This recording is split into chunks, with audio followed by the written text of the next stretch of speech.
আলেমদেরকে মাইনাস করে যদি দিনের কাজ করতে যান, আল্লাহর কাছে নট অ্যালাউ। ঠিক কিনা জোরে কর। এই আপনি দাগ পরায় ফেলাইতে পারেন, আপনার 1 নাম্বার গজব হবে, আপনি খাতা কলমে লিখে রাখেন। আলেমদের বিরোধিতা যদি আপনি করেন, 1 নাম্বার আপনার গজব হবে, আপনার মৃত্যুর সময় কালেমা নসিব হবে না। খবরদার, আলেমদের বিরুদ্ধে যায়েন না, আলেমদের সাথে থাকেন, মুহাব্বত করেন। কারণ কি জানেন, আল্লাহর রাসূল বলছেন কিয়ামতের কঠিন ময়দানে একজন হাফেজ সাহেবকে আল্লাহ তাআলা 10 জন জাহান্নামের আসামি অর্ডার হয়ে গেছে, জাহান্নামের দিকে গলায় শিকল লাগায় টাইনে টাইনে নিয়ে যাইতেছে, ওই রকম 10 জন জাহান্নামের আসামিকে সুপারিশ করে মালিকের জান্নাতে নিয়ে যাবে। সেই অধিকার আল্লাহ দিয়ে দিবেন। আর একজন আলেম, সে 1 জন 2 জন 3 জন নয়, অসংখ্য অগণিত জাহান্নামের আসামিদেরকে টেনে টেনে সুপারিশ করে মালিকের জান্নাতে নিয়ে যাবে। আর যদি আলেমদের বিরোধিতা করেন, আল্লাহ আমাদের হেফাজত করুক, আমিন জোরে বলেন। তাহলে জোরে বলেন নারাই তাকবীর। আলেম ওলামা যেখানে, এই আওয়াজ কমে গেল কেন? আলেম ওলামা যেখানে, কোরআন হাদিস যেখানে, মদ গাজা যেখানে, ইয়াবা ফেন্সিডিল যেখানে, বিড়ি সিগারেট যেখানে, আল্লাহ কবুল করুক, আমিন বলেন। আরো জোরে বলেন আমিন। এরা মনে করছে আলেমদের সাথে বিরোধিতা কইরা এর অনেক কিছু হয়ে যাবে, কিন্তু চান্দু এটা জানে না যে আমি যদি ডালে ডালে হাঁটি, আলেম হাঁটে পাতার শিরায় শিরায়। ঠিক কিনা জোরে কন? আলেমদেরকে আল্লাহ এমন কিছু বুদ্ধি দান করছেন, উপস্থিত জ্ঞান দান করছেন, যেটা সাধারণদেরকে আল্লাহ তাআলা দেন নাই। ইমাম আবু হানিফা রহমাতুল্লাহি আলাইহি, উনি যখন ছোট্ট মানুষ, ওনার নাম হলো নোমান। নাম কি? ওয়াজবনা রে, জোরে কর, নাম কি? নোমান। নোমান নোমান ছোট্ট মানুষ, কিতাবখানায় পড়ে, ছোট্ট অবস্থায় মোটামুটি বয়স অনুযায়ী অনেক তাড়াতাড়ি জালালাইন জামাতে উঠে গেছে। এক বাদশাহ, ওই জামানার বাদশাহ, রাত্রিবেলা ছাদের ওপর গিয়া গল্প করতেছে বড় লগে, আর চাঁদ দেখতেছে। কি বলেন, এরকম গল্প করেন না আপনারা মাঝে মাঝে? বসে বসে চাঁদ দেখতেছে আর কইতেছে, হাই হাই রে 14ই পূর্ণিমা, কি বলে পূর্ণিমার চাঁদ, এত সুন্দর চাঁদ।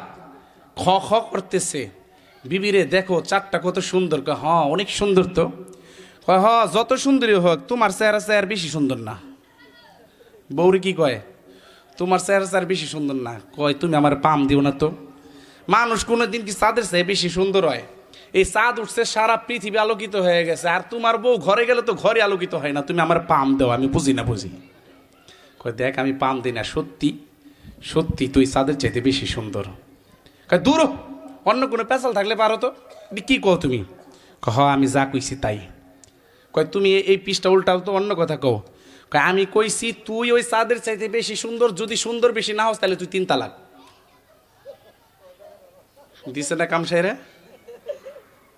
কয় তালাক?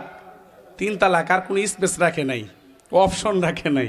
সাউন্ড কমাইলেন কে ভাই? সাউন্ড বাড়ান, এটা বলেন বাড়ান।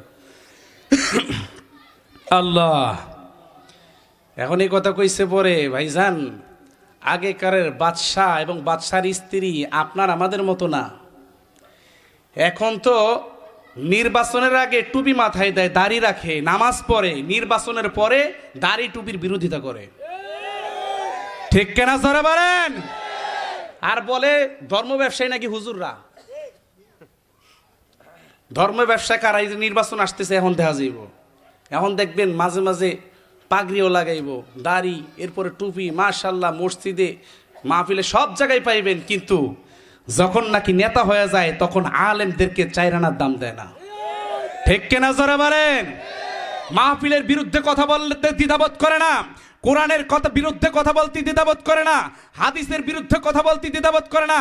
বিশ্বনবীকে নিয়ে যদি কখনো ব্যঙ্গ করা হয়, তাদের বিরুদ্ধে কখনো যদি নালিশ চাওয়া হয়, এই চান্দুদেরকে তখন আর খুঁজে পাওয়া যায় না। ঠিক কিনা জোরে বলেন?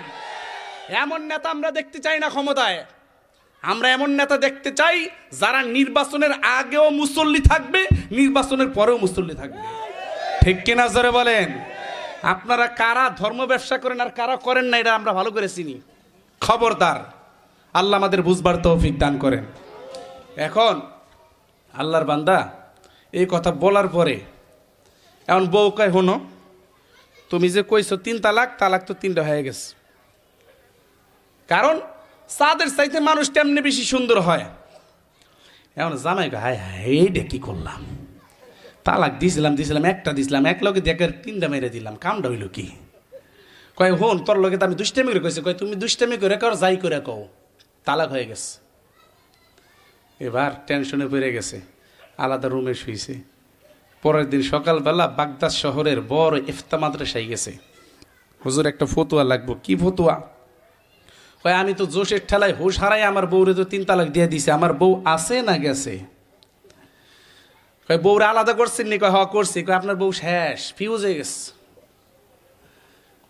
এমন কয় দেখেন হুজুর, যে কোনো উপায় হোক আমার বউটার একটু আইনা দেন, আমার বউরে ছাড়া আমি বাঁচুম না। কয় কোনো সুরত নাই, বউ তালাক হয়ে গেছে, শেষ। ফতোয়া দিয়ে দিছে, বাড়িতে চলে আসছে। বাড়িতে আসার পরে সকালবেলা চেয়ার নিয়ে বইসা রইছে। সকালবেলা এক ভিক্ষুক আসছে, বাদশাহ মহারাজ আমাকে কিছু খরাত দেন। কয় ভিক্ষুক রে, তোরে খরাত দিমু, সব দিমু, আমি একটা বিপদে পড়ছি, তুই আমাকে বিপদ থেকে উদ্ধার করতে পারবি? আল্লাহু আকবার জোরে বলেন। দেখবেন মানুষ যখন বিপদে পড়ে তখন আর ফকির আর মিসকিন নাই, সবার কাছে যায়, ঠিক কিনা? যখন ভালো ছিল তখন হুজুর গো দেখলেই কইতো, ওই দেখ মোল্লাই খাইয়া নইয়া পেটটা কত মোটা বানাইছে, পরের বাড়ি খাই তো তেল পায় না, টের পায় না, ঠিক কিনা জোরে বলেন। বাস্তব কথা কইতেছি, রাগ হইলে অনগা কিছু যায় আসে না।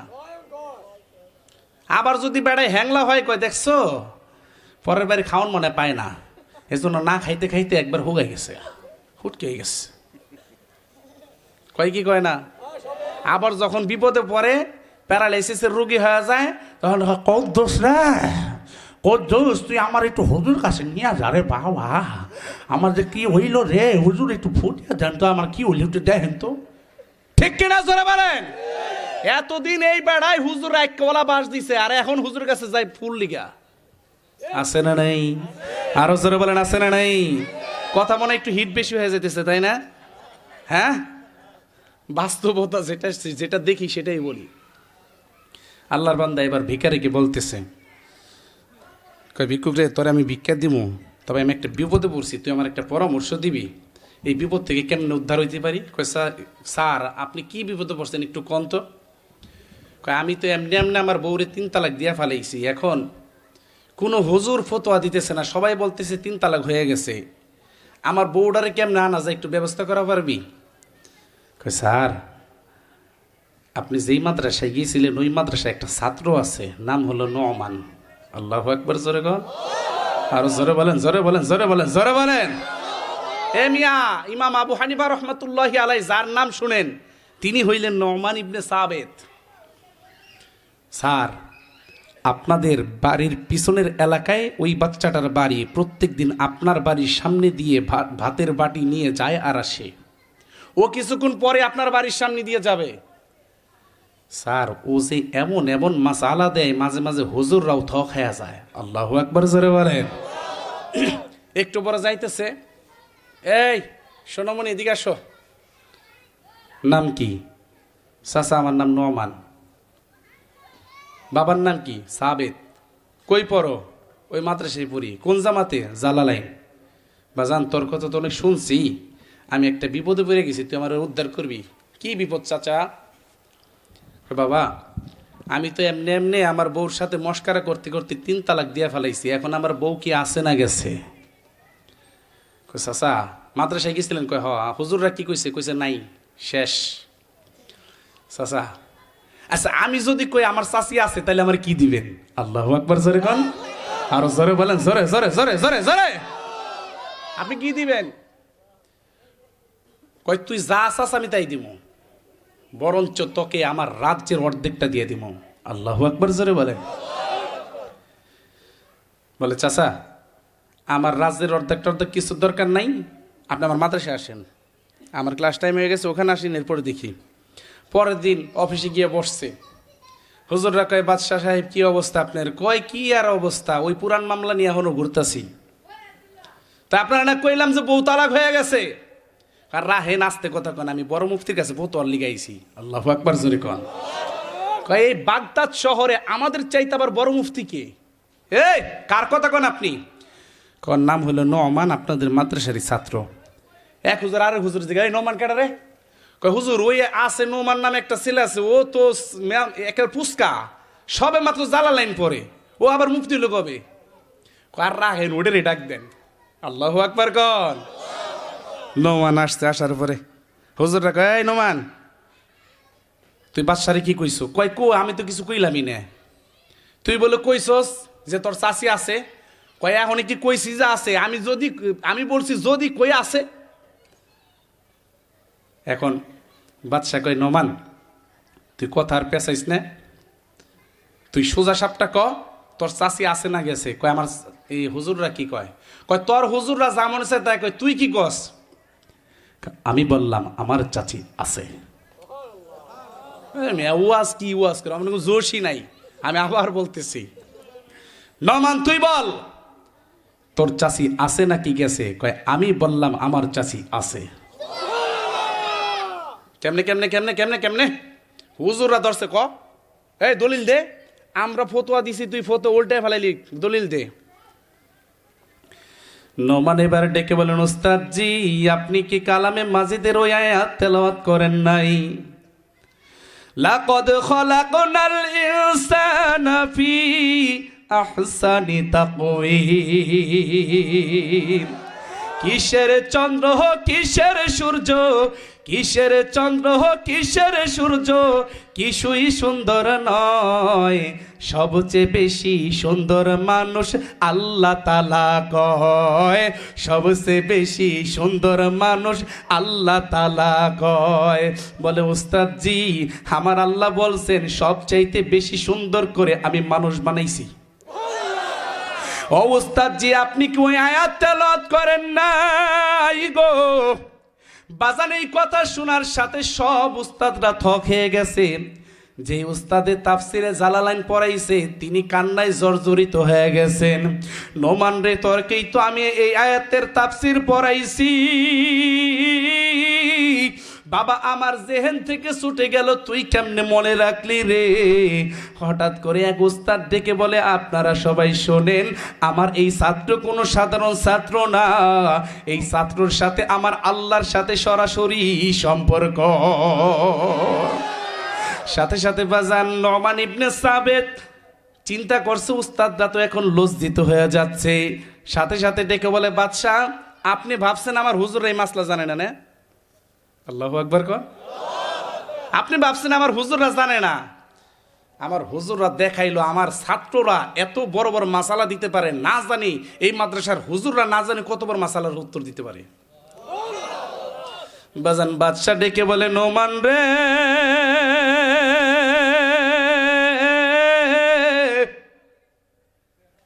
দাদাকে আদা পরা খাওয়াইতে আসিস না রে,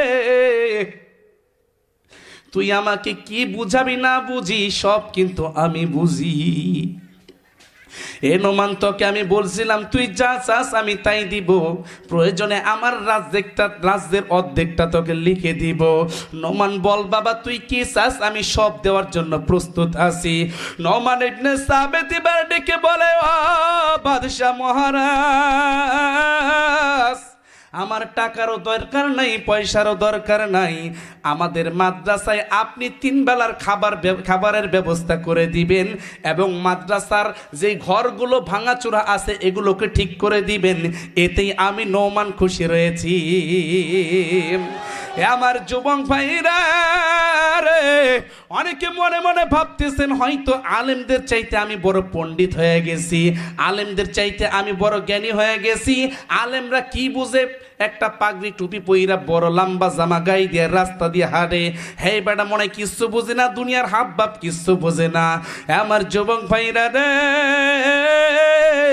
আলেম ওলামাদের মাথায় আল্লাহ তাআলা এমন কিছু জ্ঞান দিয়েছে গো, যেই জ্ঞানটা আল্লাহ তাআলা সাধারণ জেনারেল শিক্ষিতদের মাথায় দেয় নাই। আর জোরে কয় না। আরো জোরে বলেন ঠিক কিনা? বাজান নোমান ইবনে সাবিত বড় হওয়ার পরে তো নাম হয়েছে ইমাম আবু হানিফা। আল্লাহু আকবার, জোরে বলেন। আবু হানিফা রহমাতুল্লাহি আলাইহির সাথে এক নাস্তিকের সাথে তর্ক বিতর্ক। নাস্তিক কয় আল্লাহ নাই, ইমাম আবু হানিফা বলে আল্লাহ আছে। মুসলমান এবং খ্রিস্টানদের সাথে, নাস্তিকদের সাথে, মুসলমান এবং নাস্তিকদের সাথে কেমন যেন তর্ক বিতর্ক শুরু হয়ে গেল। হঠাৎ করে ইমাম আবু হানিফা রহমতুল্লাহি আলাইহি বলেন, শোনেন, আল্লাহ আছে নাকি না আছে এটার জন্য বহস হওয়ার দরকার। বলে কবে হবে? বলে পদ্মা নদীর তীরে। কথার কথা বললাম, মানে তার পদ্মা নদী ছিল না। পদ্মা নদীর তীরে, নদীর ওই পারে চরের ভেতরে প্রতিযোগিতা হবে, বহস হবে, সেখানে প্রমাণ হবে। আপনারা প্রমাণ করবেন আল্লাহ নাই, আমি প্রমাণ করব আল্লাহ আছে। যদি আমি প্রমাণ করতে পারি আল্লাহ আছে, আপনারা কালিমা পড়ে মুসলমান হবেন তো? বলে হ্যাঁ, কালিমা পড়ে মুসলমান হয়ে যাব। আল্লাহু আকবার, জোরে কোন। সময় দিছে সোমবার সকাল 8টায়। এখন সবাই বইসা রইছে, এলাকার সব মুসলমানেরা চিন্তায় বিভোর। ইমাম আবু হানিফা যদি এইবার নাস্তিকদের সাথে হেরে যায় তাহলে তো আমাদের ইসলাম নিষ্পেষিত হয়ে যাবে, মুসলমান আর থাকবে না, মুসলমানদের বিরুদ্ধে ইসলাম স্টিম রোলার চালানো হবে। এখন কি হবে? বাজান যখন নাকি বহজের সময় চলে আসছে, সকাল 8টা বেজে গেছে, লোকজন সব উপস্থিত, কিন্তু ইমাম আবু হানিফা নাই। 9টা বেজে গেছে, ইমাম আবু হানিফা নাই। 10টা বেজে গেছে, ইমাম আবু হানিফা নাই। এবার নাস্তিকরা ডেকে বলে, মুসলিমেরা রে, তোমাদের ইমাম আবু হানিফা মনে হয় হেরে গেছে, তার কাছে কোনো প্রমাণ নাই যে আল্লাহ বলতে কেউ আছে, এই জন্য তোমাদের উস্তাদ আমাদের কাছে আসে নাই। বলে ইসলাম শেষ, এখন থেকে সবাই নাস্তিক হয়ে যাও। সবাই চেয়ার থেকে উঠবে ভাব বাজান, ভালো করে শোনেন। চেয়ার থেকে উঠবে, দূর থেকে দৌড়ে বলতেছে, বহেন বহেন বহেন, আইতেছি, বসেন। আল্লাহু আকবার, জোরে কোন। বসেন, আসতেছি। আসার পরে, এই আবু হানিফা, প্রতিযোগিতা বলো, বহস বলো, পরে হবে, তবে আগে বলো, তুমি নিজে টাইম দিলা সকাল 8টায়, তো এখন 10টা বাজে আসতো কেন? শোনেন, আমার কয়েকটা কথা শোনেন, এরপর যা করো কইেন। কি কয়? আমি যখন আসতেছিলাম, নাস্তিকদের দাবি আল্লাহ বলতে কিছু নাই, বুঝছেন ভালো করে। আর ইমাম আবু হানিফা রহমতুল্লাহের কথা হলো আল্লাহ বলতে কেউ আছে। এবার ইমাম আবু হানিফা রহমতুল্লাহ আলাই বলে, দেখেন, আমি তো রওনা মোটামুটি ফজর পরে দিছিলাম, নদীর পাড়ে দেখি কি একটা নৌকাও নাই। পরে কেমনে কি হইল? কয় আমি দেখলাম মোটা তরতাজা একটা গাছ একা একা কাইটে গেল, কাটার পরে সবগুলা ফেরে তক্তা হয়ে গেল, তক্তা থেকে একা একা দেখি নৌকা হয়ে গেল, নৌকা হওয়ার পরে দেখি নদীর কিনারে নেমে গেল, নদীর কিনারে নামার পরে আমি যখন পা রাখলাম, একা একা ভাসিয়ে আমাকে এইখানে নিয়ে আসলো। নাস্তিকরা এই কথা শোনার পরে সবাই হা হা করে হাসা শুরু করছে। কাজ কোনোদিন একা একা কাটতে পারেনি, একা একা তক্তা হইতে পারেনি, মিস্ত্রি ছাড়া কোনোদিন নৌকা হইতে পারেনি, মাঝি ছাড়া কোনোদিন এই পারে আনতে পারেনি। ইমাম আবু হানিফা বলে, একটা গাছ যদি একা একা পড়তে পারে না, একা একা যদি নৌকা না হইতে পারে, মাঝি ছাড়া যদি একা একা না চলতে পারে, কলকায়নাত সারা পৃথিবীটা একা একা কেমনে চলবে? নিশ্চয় এই পৃথিবী চালানোর জন্য একজন রয়েছেন, তিনি কে? আরো জোরে বলেন, তিনি কে? এই কথা বলার পরে নাস্তিকরা হায় হায় হায়, বাসটা যে এমনি দিবেন হে তো আগে চিন্তা করিনি, করলেন নাকি? বাজান, এই কথা শোনার সাথে সাথে পণ্ডিতেরা বিভিন্ন যুক্তি দাঁড় করানোর চেষ্টা করে, কিন্তু অন্যান্য নাস্তিক যারা আছে বলে আমাদের আর কোনো প্রমাণের দরকার নাই, আমরা সকলে পড়ে নিলাম লা ইলাহা ইল্লাল্লাহু মুহাম্মাদুর রাসূলুল্লাহ। আল্লাহু আকবার, জোরে কর। সাথে সাথে দলে দলে দলে দলে নাস্তিকেরা কালিমা পড়ে মুসলমান হয়ে যায়। তো হুজুরদের যে বুদ্ধি, হুজুরদের যে জ্ঞান আল্লাহ তাআলা দিয়েছেন, এটা অনুমান করা যাবে না, অনুমান করা যাবে না। এক বাদশা পণ্ডিত পণ্ডিত কিছু লোক আছে দেখবেন, টাকা পয়সা যখন হয়ে যায়, ক্ষমতা যখন পাওয়া যায়, তখন খালি মাথার মধ্যে কিরকিরাইতে থাকে, কি তুই কি করবে, ঠিক কিনা জোরে কর। খালি কেমন যেন ওর মনে শয়তানে খুঁচাইতে থাকে, কি তুই কি করবে। এমন এক বাদশাহ, ওনার শয়তানে কামড়াইতেছে, খুঁচাইতেছে। হঠাৎ করে কয়, ওই আমার একটা শখ জাগছে রে। কয় কি শখ? কয় আমি নতুন একটা কথা শুনতে চাই। কি নতুন কথা? কয় নতুন কথা যে আমাকে শোনাইতে পারবে তাকে আমি রাজ্যের অর্ধেক দিয়ে দিব। এখন এই কথা শোনার পরে সব কবিরা মিটিংয়ে বসছে, নতুন কবিতা বানায় বাদশারে শোনায় দিব, রাজ্যের অর্ধেক দিয়ে দিব। কেউ কেউ প্রবন্ধ লিখতেছে, কেউ কেউ ছড়া লিখতেছে, কেউ কেউ দেখা যায় গল্প লিখতেছে। আইসা বলতেছে, স্যার নতুন একটা গল্প লিখছি, গল্পটা শুনেন। কয় কও। শোনার পরে কয়, দূর এতে তো আমি কতই শুনছি। এতে কি করছে? কতই শুনছে। এখন এই কথা কইলে আর কিছু কর আছে? কথা বুঝে না আমার কথা, বুঝতেছেন? কবিরা কবিতা লিখে আনছে। কয় স্যার দেখেন কত সুন্দর একটা কবিতা লিখে আনছি। কয় কও। শোনার পরে কয়, দূর এতে তো কতই শুনছি।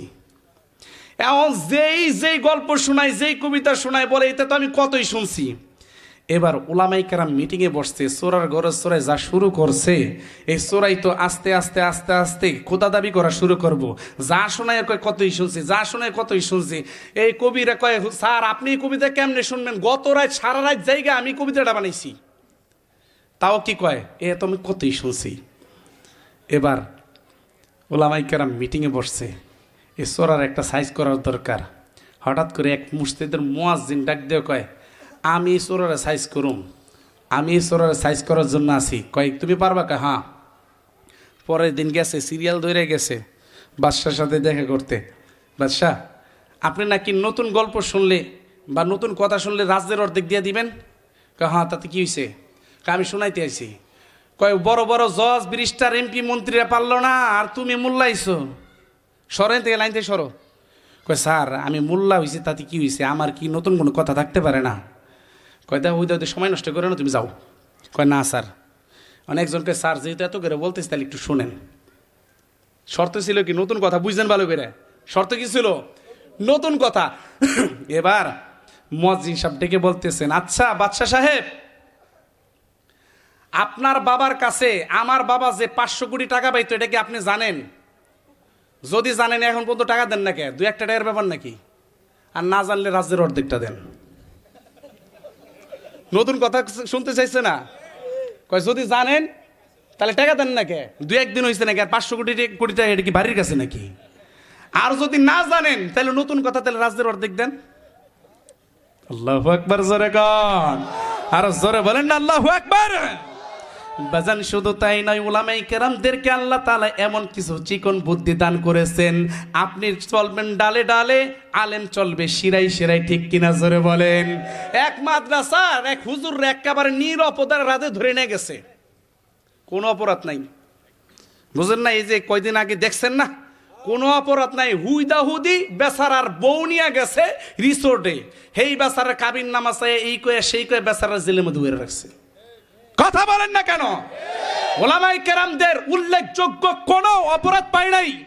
শেষ পর্যায়ে এই যেই মহিলাটাকে দিয়ে এই নাটক সাজাইছে, সে সম্পূর্ণ বলেছে আমাকে দিয়ে নাটক করানো হয়েছে। অথচ একেবারে নিরপরাধ একজন আলেমকে 3টা বছর পর্যন্ত কারা নির্যাতন করেছে, ঠিক কিনা জোরে বলেন। শুধু একজন নয়, হাজার হাজার উলামায়ে কেরামদেরকে নিরপরাধ ভাবে জুলুম নির্যাতনের স্টিম রোলার চালিয়েছে। আমার মন বলে এই সমস্ত উলামায়ে কেরামের চোখের পানি তাহাজ্জুদের সময়ের আহাজারি, এই আহাজারি যখন আল্লাহর দরজা পর্যন্ত চলে গেছে, তখন এই বেঈমানকে, এই নাস্তিককে, এই ফ্যাসিস্ট সরকারকে আল্লাহ তাআলা লাথি দিয়ে তাড়িয়ে দিয়েছে, ঠিক কিনা জোরে বলে। আল্লাহর মায়ের কথা বলেন, আল্লাহর মায়ের, আল্লাহর মায়ের। উলামায়ে কেরামদের সাথে বেয়াদবি করবেন। ওই যে ঐশীর কথা শুনছেন, ঐশী আর বাপের যে নিজের হাতে জবাই করছে, আর বাপে ছিল পুলিশ অফিসার। ওই পুলিশ অফিসার আল্লামা হাটহাজারী মাদ্রাসার মুহতামিম, হেফাজত ইসলামের আমির আল্লামা জুনাইদ বাবুনগরী রহমাতুল্লাহি আলাইকে যখন নাকি অন্যায়ভাবে ধরে নিয়ে গেল, এইভাবে দাড়ি ধইরা দাড়ি টানতেছিল এত বড় একজন আলেমকে, তখন হুজুর বলছিলেন, দেখ আমার দাড়িগুলা ছাড়, নবীর সুন্নত নিয়ে দুষ্টামি করিস না, তাও ছাড়ে নাই। তখন হুজুর বলছিলেন, আল্লাহর কাছে বিচার দিয়ে দিলাম, তোর বিচার আল্লাহ করবে। বাজান, 1 সপ্তাহ যাওয়ার পরে তার নিজের মেয়ে নিজের হাতে তাকে জবাই করছে। আল্লাহু আকবার, জোরে বলেন। এই দিনের সাথে দুষ্টামি করেন না, খবরদার, দিনের সাথে দুষ্টামি করতে যায়েন না। এখন হুজুররে একেবারে হুদাহুদি ধরে নিয়ে গেছে, দৌড় পরে মোহতামি সাহেব আসছে, আইসকে কি হয়েছে, ছাত্ররা দেখে কাঁদতেছে, কয় হুজুর আমাদের নাজেম সাহেব হুজুরে ধরে নিয়ে গেছে। কে নিয়ে গেছে? পুলিশে। দৌড়ায় থানায় গেছে, থানায় গিয়ে শুনে যে চালান করে দিছে। দৌড়ায় কোর্টে গেছে, কোর্টে দেখে কোর্টে উড়াই ফেলাইছে। এখন এই হুজুরের বিরুদ্ধে 2-3 জন উকিল, সব হুজুরের বিরুদ্ধে। হুজুরে একা, হয় হুজুর আপনি এটা করছেন, কন আপনি এটা করছেন, কয় না আমি তো করি না, কন করছি। এইভাবে বেটার সাথে যারা শুরু করছে। এখন মোহতামি সাহেব গিয়ে দেখে হুজুরে একা, বাকি সব এক পক্ষে। এখন জজ সাহেবের কাছে গিয়া কয়, জজ সাহেব আমার একটা কথা ছিল। কয় কি কথা? কয় দেখেন আমার হুজুরটা একেবারে নিরীহ মানুষ, কোনো অপরাধ নাই, এই বেচারা হুদাহুদি ধরে নিয়ে আসছে। কয় হেই বেটা যে একটা উকিল ধরবে সেই সময়টাও পায় নাই, তাহলে যেহেতু উকিল ধরার সময় নাই, আদালতে যেহেতু উঠায় ফেলাইছেন, আমাকে যদি 2-1 কথা বলার সুযোগ দিতেন তাহলে আমি হুজুরের পক্ষে বলতাম। আল্লাহু আকবার, জোরে কোন। এখন উকিলরা মনে মনে চিন্তা করতেছে, এই বেড়ায় কথা কইলে তো পরে তো পক্ষে লুক হয়ে যাব। জজ সাহেব দেখেন, এ বেড়ার শার্ট নাই, শুট কোট টাই নাই, কিছুই নাই, উকালতির সার্টিফিকেট নাই। এই বেড়া যেখানে উকালতি করতে আইব তো তার কোনো পারমিশনে নাই, সুতরাং তাকে সময় দেওয়া যাবে না। হ্যাঁ হুজুর কয়, দেখেন আমার 1-2 মিনিট সময় দেন, হুজুরের পক্ষে কথা কমো। এখন উকিল ওই বেড়ার নিয়ে ধরছে, এই হুজুর আপনি উকালতি পড়ছেন জীবনে? কয় না। তাহলে আপনি ওকালতি করতে আসছেন, আপনার শুট কোট কই, টাই কই, সার্টিফিকেট কই? কয় দেখেন আমার কিচ্ছু নাই, আমার একটু সময় দিতে কন।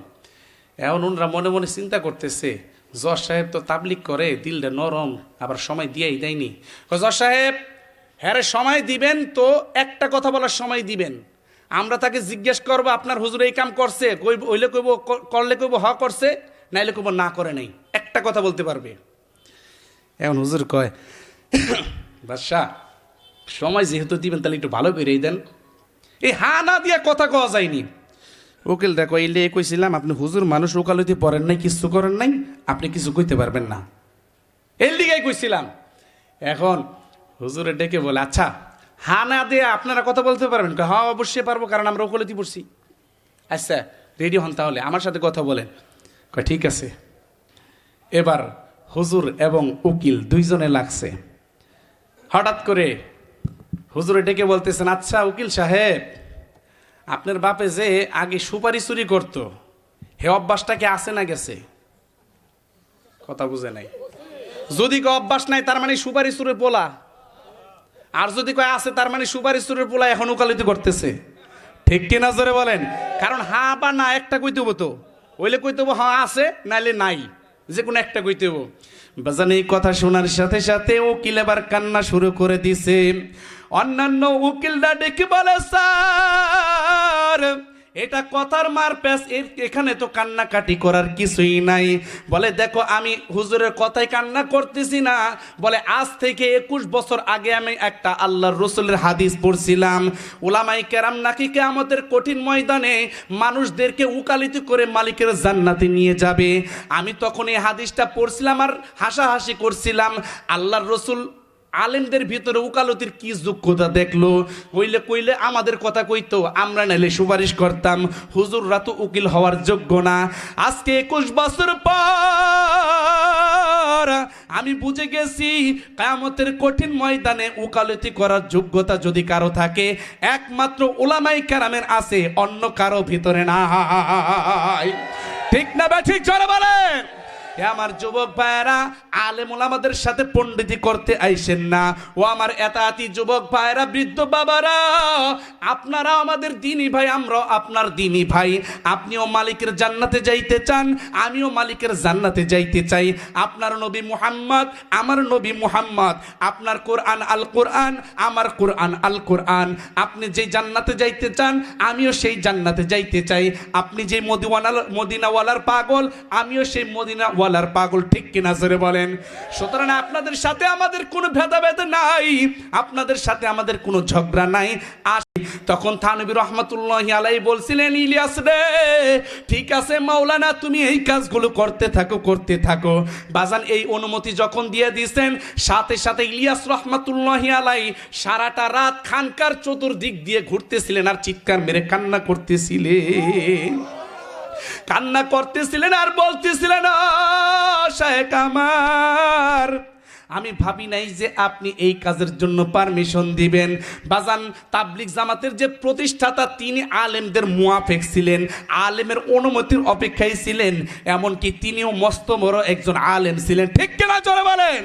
আর আপনারা যদি আলেম থেকে দূরে রাখেন, নিজেরা যদি আলেম থেকে দূরে থাকেন, কপালটা পুড়ে যাবে, মৃত্যুর আগে কালেমা নসিব হবে না, ঠিক না বা ঠিক জোরে বলেন। আল্লাহ আমাদের সকলকে আলেম